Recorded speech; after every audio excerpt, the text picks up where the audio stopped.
સુરતમાં એક બાદ એક સાયબર કૌભાંડનો પર્દાફાશ થઈ રહ્યો છે ત્યારે સરથાણા બાદ કાપોદ્રા વિસ્તારમાંથી બેંક ખાતા ખોલીને તેના મારફતે થતી છેતરપિંડીના કેસના કૌભાંડને ઉજાગર કરવામાં આવ્યો છે। પોલીસે આરોપીઓને ઝડપી લઈને વધુ તપાસ હાથ ધરી છે।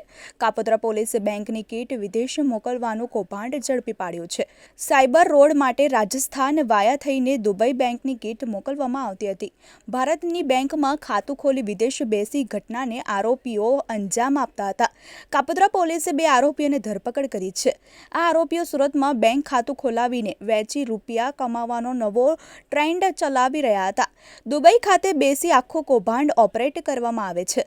પોલીસે કહ્યું હતું કે અવનીત ઠુમ્મર અને આયુષ વસોયા અલગ અલગ લોકોના ખાતા બેંકમાંથી ખોલી રૂપિયા આપવામાં આવતા હતા। બેંક ખાતેદારોને ખાતું લાવવા માટે કમિશન આપવામાં આવતું હતું। બંને આરોપીઓ પાસેથી પોલીસે કેટલાક ડોક્યુમેન્ટ કબજે કર્યા છે।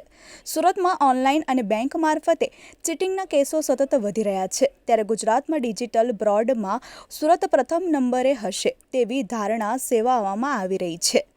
મહેરબાન પોલીસ કમિશનર શ્રી સુરત શહેરનાઓએ આપેલ સૂચના અનુસંધાને ઝોન 1 વિસ્તારમાં બનતા મિલકત સંબંધી તથા સાયબર ફ્રોડના ગુનાઓ અટકાવવા સારું માર્ગદર્શન અને સૂચના આપેલ જે અનુસંધાને કાપોદ્રા પોલીસ સ્ટેશનના પોલીસ ઇન્સ્પેક્ટર શ્રી MB અવસુરાનાઓને તેઓના સર્વેલન્સ સ્ટાફ તથા અંગત બાતમીદારોથી બાતમી હકીકત મળેલ જે બાતમી હકીકતના આધારે કાપોદ્રા 4 રસ્તા પાસે આવેલ મંગલદીપ કોમ્પ્લેક્સમાં પાસે એક સ્કોર્પિયો ગાડી ઉભેલ જે ગાડીમાં બેઠેલ 2 ઈસમોની પૂછપરછ કરતા અને આ 2 ઈસમો જેઓના નામ અવનીત ઠુમ્મર તેમજ આયુષ વસોયાનાઓ જણાવેલ આ બંને ઈસમો તેઓના મળતિયાઓ દ્વારા અલગ અલગ વ્યક્તિઓના પાન કાર્ડ તેમજ આધાર કાર્ડનો ઉપયોગ કરી અલગ અલગ બેન્કોમાં કરંટ તથા સેવિંગ્સ એકાઉન્ટો ખોલાવી અને આ એકાઉન્ટો સાયબર ફ્રોડ તેમજ ગેમિંગ માટે ભાડે આપી અને પોતે